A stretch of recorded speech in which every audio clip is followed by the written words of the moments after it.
Good evening and thank you for joining us on 13 Plus. I'm Mary Coleman.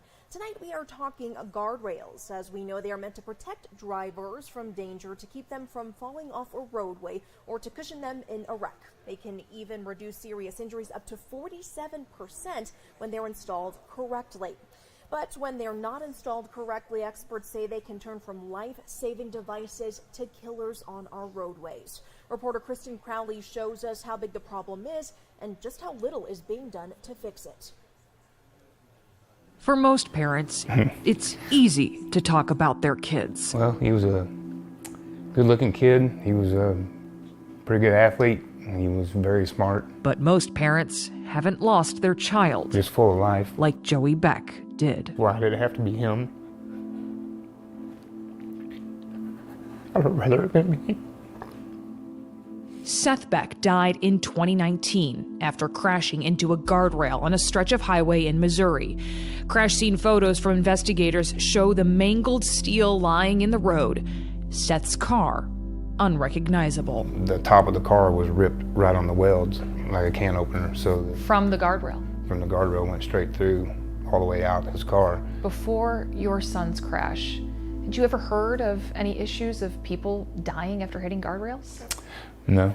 But some experts, this one happens to be a case in Illinois, like attorney Kent Emerson, where a man was killed, who has handled more than a dozen guardrail injury and death cases, says it's more common than people realize. This is the faceplate, the end terminal here, and where it elbowed and went through the car and killed a man. Emerson says these cases span across the country, where guardrails have speared vehicles, causing serious injuries like leg amputations, or worse, killing people. Several people were killed in Missouri, near Columbia, Missouri, when the guardrail went right through a GM Tahoe. And in many of those cases, he says the guardrails were installed improperly. People can't understand how the smallest error in assembling an end terminal and guardrail could result in a death. Emerson showed us this example of one of those small errors. Is that simply putting this bracket upside down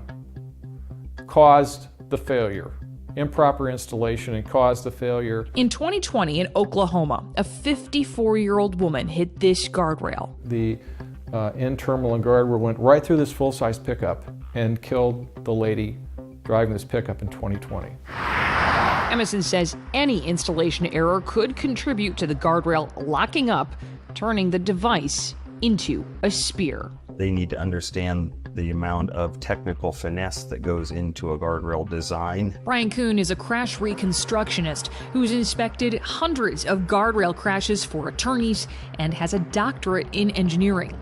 He says he's seen dozens of crashes involving guardrails that people should have been able to walk away from, but instead, they were killed. The problem with installation of guardrail is it looks like nuts and bolts and you just assemble it, but it actually does require training. But the federal government does not require training and doesn't have standards for who can install or replace guardrails, saying that decision is up to the states.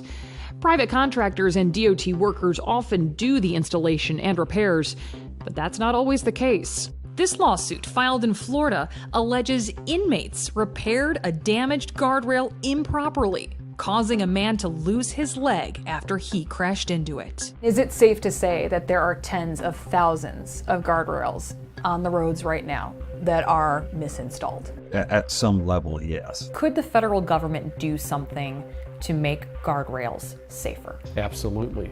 Absolutely. They could require more inspections. They could require more testing. More inspections is exactly what a transportation research group urged the Federal Highway Administration to do, saying every guardrail should get a comprehensive in-service performance evaluation.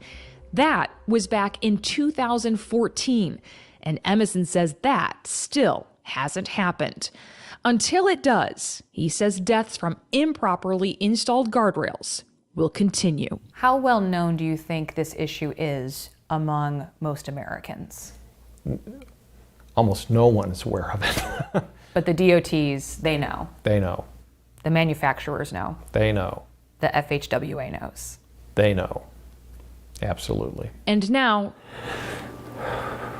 Joey Beck knows just how catastrophic this device meant for safety can be. I always thought guardrails are there to protect you from your car rolling over here or going in the river. Now what do you think about them when you see guardrails?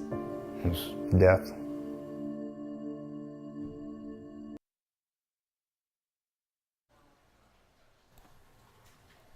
Now, the Federal Highway Administration, which is responsible for making sure our nation's roads are safe, declined to sit down for an interview with our national investigative team about the country's guardrail system and the calls for more inspections. It would only say each state is responsible for its own roadways. But let's get here locally now. This is a countrywide issue, it seems. In 2007, Pima County was ordered to pay $1.95 million to the children and mother of a man who died after being impaled by a guardrail installed by Pima County.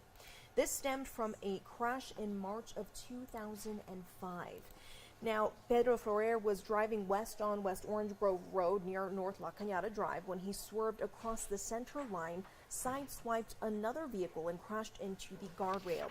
A 4-inch pipe rail that was sticking out 7 feet from the last post of the guardrail impaled him. He did die several hours later at what was then University Medical Center. And here's what the U.S. Department of Transportation has to say about guardrails on its Guardrail 101 page. You're seeing it here. So it basically breaks down, here's what the purpose of a guardrail is. Obviously, we know, first and foremost, is a safety barrier intended to shield a motorist who has left the roadway. As we just showed you, that doesn't always happen. They talk about the function of the guardrail. They talk about crashworthiness of these devices. And they also go into some of the scenarios where it did work properly, how it was supposed to. Now, they say because these crashworthiness tests are conducted with vehicles traveling at a speed of 100 kilometers per hour, or 62 miles per hour, if it hits a guardrail at a higher speed, the guardrail may not operate optimally. And as we know, the highways here in Pima County and pretty much all of Arizona are higher than 62 miles per hour. So they are not taking all of that into consideration.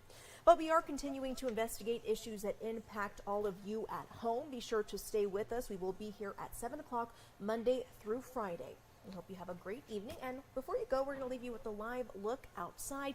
This is overlooking the Tucson metro area. You see all those glistening lights? Kind of pretty out there, looking very Christmas-like. As I mentioned, we'll be here at 7 o'clock Monday through Friday. We hope you will join us moving forward. Have a great night.